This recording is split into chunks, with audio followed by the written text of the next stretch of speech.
Hello everyone, and welcome to a video that I was so excited to go and film whilst I was out in Japan that actually I didn't film any B-roll. I was just too busy filming Tommy Kyra's and mint condition S13s as I was going around the car park to get there.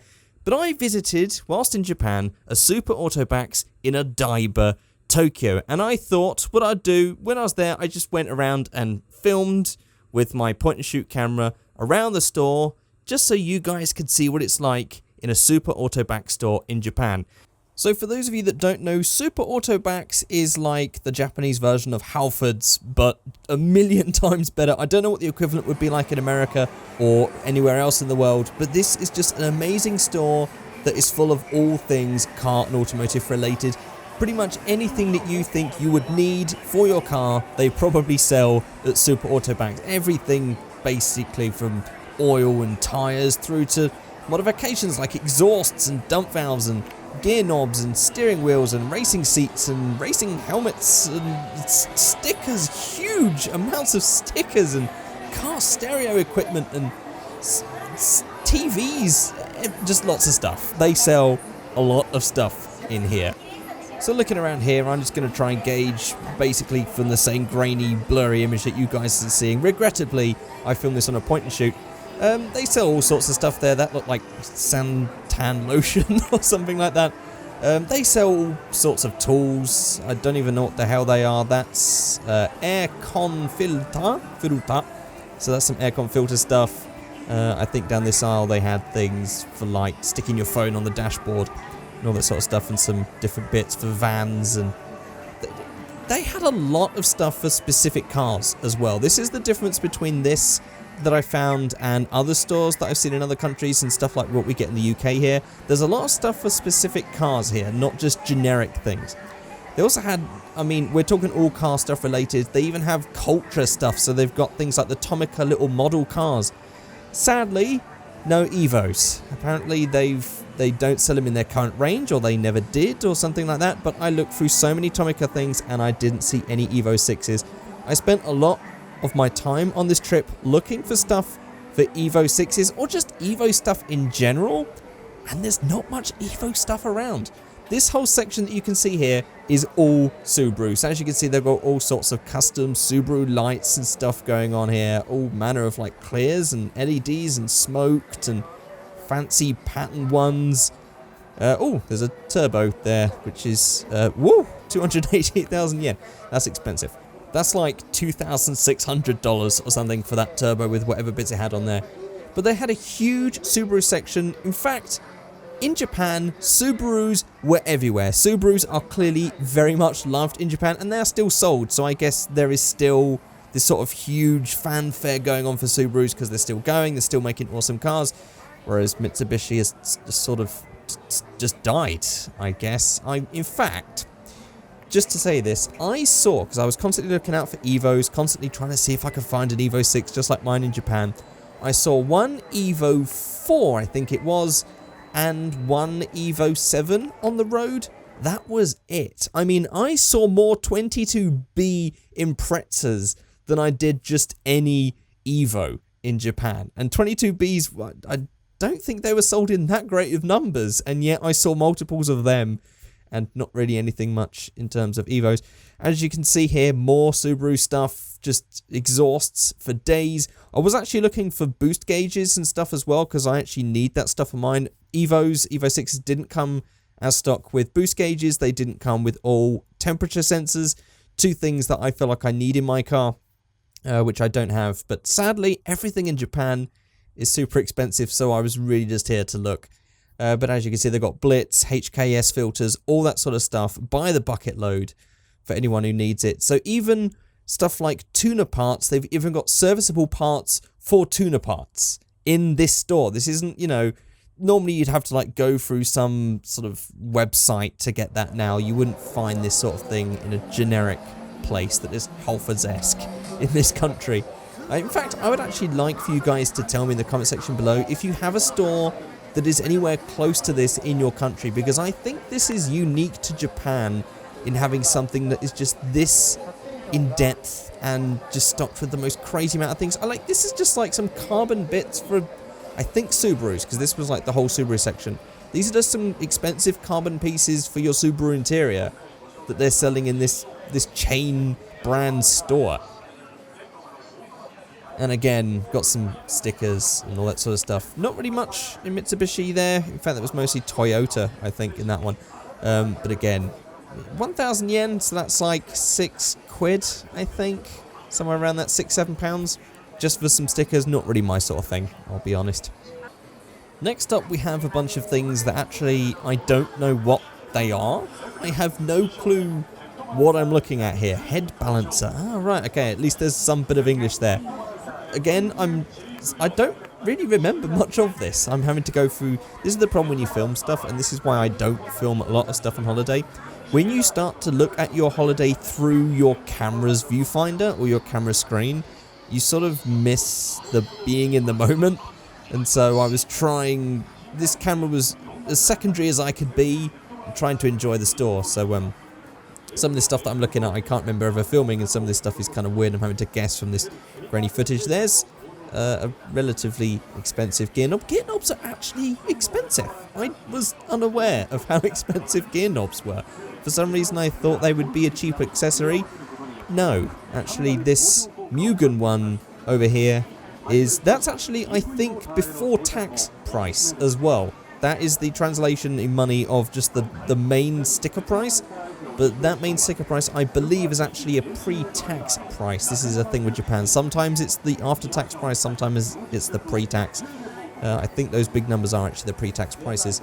There are lots of stuff, TRD things, if you wanted to bling your car with a bunch of TRD stickers and TRD radiator caps. And then we've got some Nismo stuff, Nismo gear knobs. They have all manner of things. They do actually have a tiny bit, just in a second, we're seeing through all the Nismo stuff, plenty of Nismo stuff, plenty of TRD stuff. There's a tiny bit of rally art, just a tiny bit. That's the rally art section.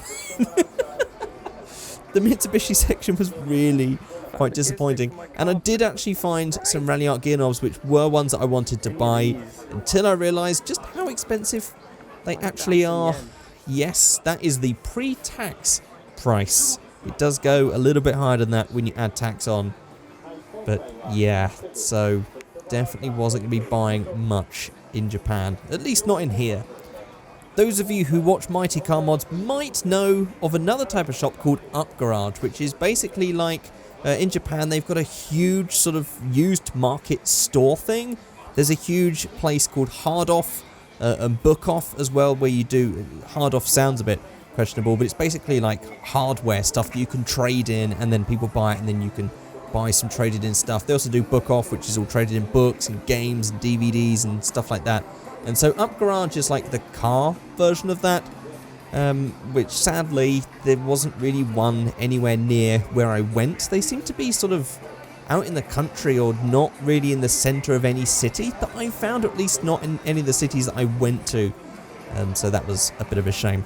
So in this section we have a bunch of exhausts for different types of cars. Like that was for a Copen, I think it was. This one is for a BRZ GT86. Again, pretty expensive for the back box. Actually, pretty normal price, I would say, for an exhaust. Nothing too out of the ordinary. And just everywhere you see, there's HKS parts, there's Blitz parts, there's all sorts of things. Hiace is huge in Japan. There are parts for Hiaces absolutely everywhere. There's a bunch of different car horns and stuff. Again, I looked at all the prices of everything, and it was much cheaper to buy in England, so I didn't really buy anything. Lots of stickers and stuff like that, which I thought was cool. This whole section is just full of stickers. All the Blitz stickers, all the HKS stickers, and all sorts of mementos. It's quite incredible, including this HKS patch, which, yes, that is the pre-tax price of at least £15/$20 or more. Those prices are rough estimates, because when you try to ask Google for the price, that's not really the sort of price you'd get if you were sort of exchanging money. So it's a rough guess.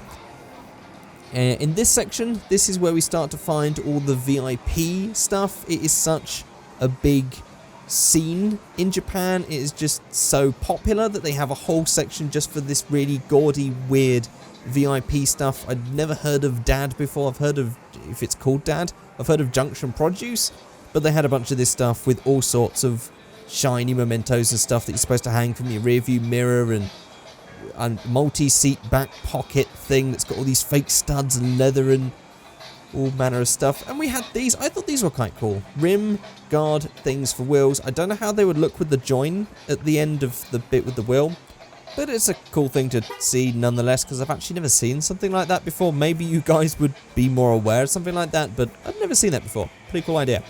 And again, more weird and gaudy stuff. And they're just moving out. I think this is just generic stuff, things for different types of cars. They stock just like a few small bits for loads of popular or modern cars. So actually there's a lot of Hiace stuff, and there's a lot of Subaru stuff. They seem to be like the main ones. Also like Alphards. We've also got like LED, a whole LED lighting section bit there. So now that we walk away from that part was basically like the Japan modifying section. But over here we had a few more stuff, just generic stuff for the interior.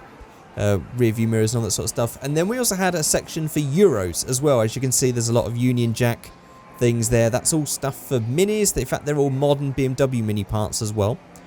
And also a nice steering wheel selection. Again, very expensive. But you know what? I treated this as if I was going on a trip to the museum or something. It was just nice to see all these cool, amazing parts that if I had an unlimited pool of money, I'd probably just buy quite a lot of this stuff. But it was just really cool to see, especially because you don't really get this nice selection, especially of this quality wheels.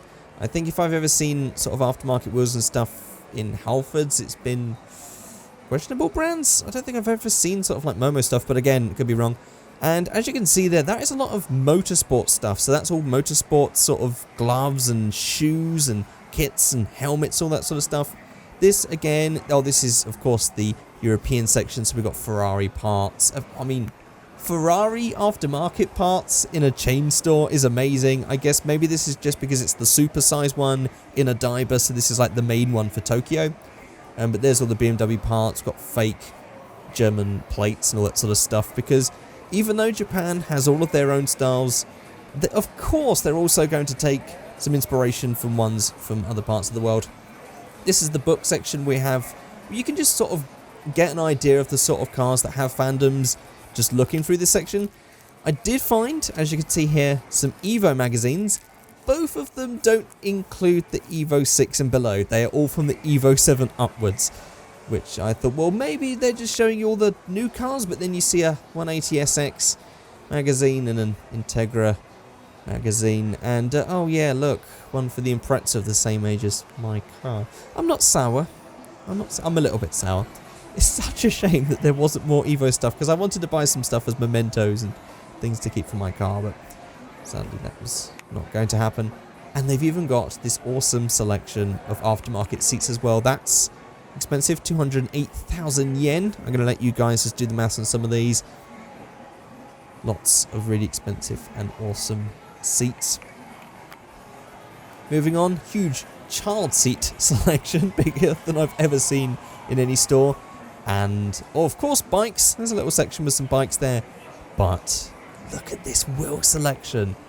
This is incredible, especially because the wheels that you can buy in like Halfords that I see are dreadful. But these are awesome. These are all like really cool, decent quality wheels, it would seem. All sorts of styles. I mean, we've even got like these blue ones. They look very Honda to me. That's definitely a sort of wheel that I could see on some form of Honda.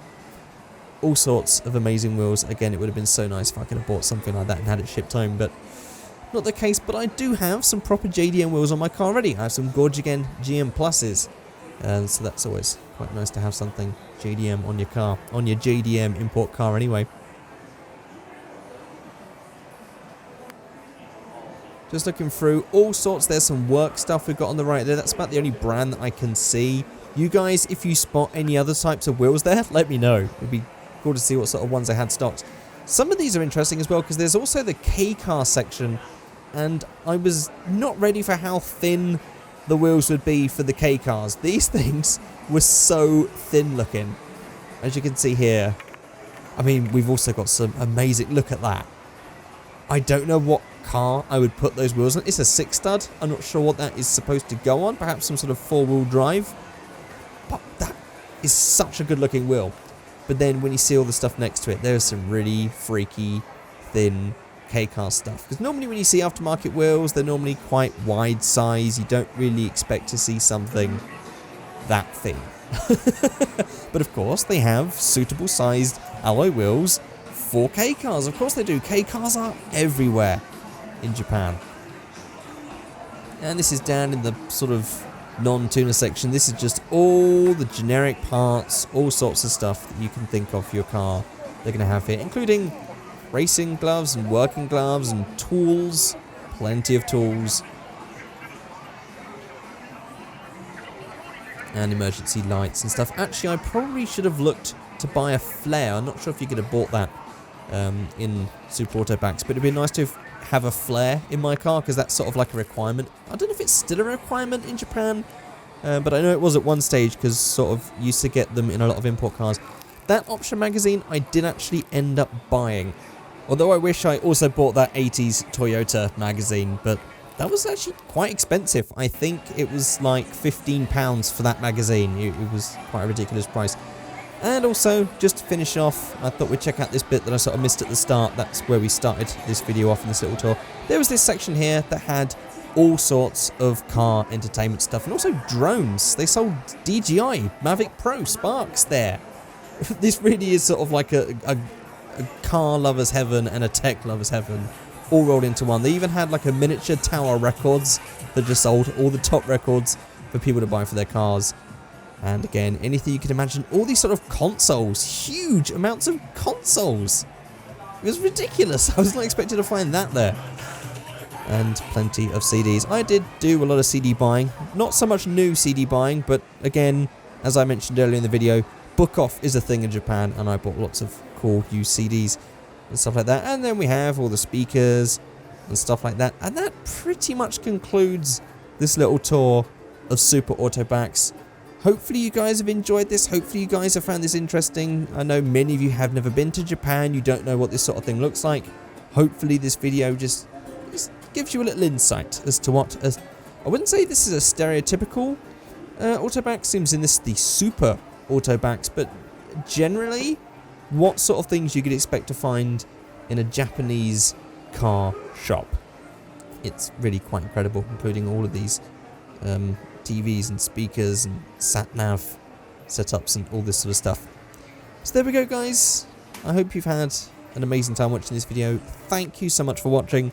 I know I've been very slow with the regeneration of these videos, but we're getting back into the swing of things. It was taking me time just to have some time off and also go through this huge amount of footage that I've got from Japan. Also, I'm pretty sure that's cologne. Or is that car air freshener? I don't know. Car perfume? I don't know, but there was a huge aisle of that too. But there we are. Here is a top-down view, just so you can get an idea of the scale of this place. And also, where I took this was like the service waiting area. I didn't film it because it was full of people, but even that was really cool, because you just had like all this huge selection of car seats that you can sit in with all these cool Japanese car mags and vending machines, of course, because it's Japan. And it was just really nice and comfortable up there. You can really relax. They had internet. It was great. But I figured, this video's already been pretty long, but I thought I'll just shut up now, end this video, and just finish with this last clip, just so you can get an idea of the sort of cars you would see on a stereotypical outer city road in Japan, of course, with more Subarus. See you guys all next time then. Goodbye!